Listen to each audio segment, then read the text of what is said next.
We start with that breaking news we've been following all night long in the River Valley, where severe storms have left thousands without power in a number of areas across the River Valley. At one point, the storm knocked out power to more than 9,500 OG&E customers in many areas of the River Valley.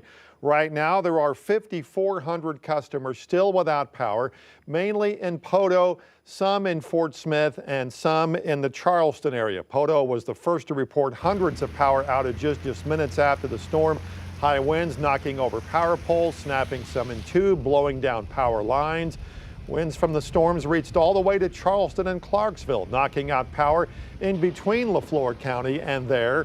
Eddie Lee Herndon with OG&E says more than 300 crew members are being called in now to assess the damage and then begin making repairs and get power back on as quickly as possible. The main thing right now for us is for property owners where there might be damage, to make sure they have their livestock or animals put up and that we have access into the property so that we can get in there and do the work that we're doing. And Darren, we have lots of troubleshooters out right now.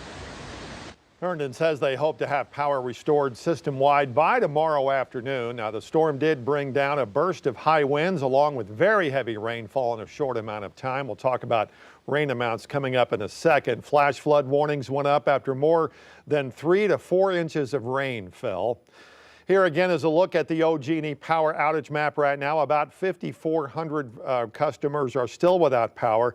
At the height of all this, 9,800 people were without power tonight. And if you are without power, you're encouraged to let OG&E know as soon as possible. You can either call them or log on to the company website, OG&E.com, report the outage. Leflore County Emergency Manager Dennis Yoakum says the effort now is to clean up downed trees and tree limbs. We may have lights on. We're just doing that for cautionary measures, so to make you aware that we are out and about, we are working. Please be patient with the electric companies. They'll get to you as soon as they can. We have lots of damage in our area and we're working on it. Yoakum says he's not aware of any major damage to any homes or businesses. We've also been following reports of water service outage for people in the Poteau area. They were working on a 12-inch water line before the storm came in, and because of the heavy rain and the flash flooding that took place there, they had to stop working on that power line, left some folks in Poteau without water tonight. Matt joining us now, and we've all taken a very big deep breath after this just came out of nowhere, it seems like. We've talked about a lot of rainfall that's happened here. This doesn't mean, though, that the hot weather is over. No. By a long shot. It just means it's going to be extra muggy tomorrow in the River Valley. Because of all the rainfall. Because of all the rain. In fact, we're going to show you some of the rainfall totals in a second. But, you know, we went from blue sky to all of a sudden thunderstorms popping up everywhere. At least you don't get tornado threats this time of year, but boy, do they pack a lot of wind. Right now, things are a lot calmer. We've got just a couple leftover sprinkles here and there in the River Valley, a few little downpours as you head west deeper into the Sooner State in Oklahoma. But I think overall the clouds will slowly try to break up this evening. But most of the rain fell in Oklahoma and right along the state line with Arkansas. Some of us, you know, within 5 to 8 miles within the state line got a lot of rain in Sebastian County. So that would include parts of Fort Smith, south to Riley Farms and Hackett, and you head west towards Poteau and Bacola. We picked up a lot. Here's a closer view at some of these rainfall totals.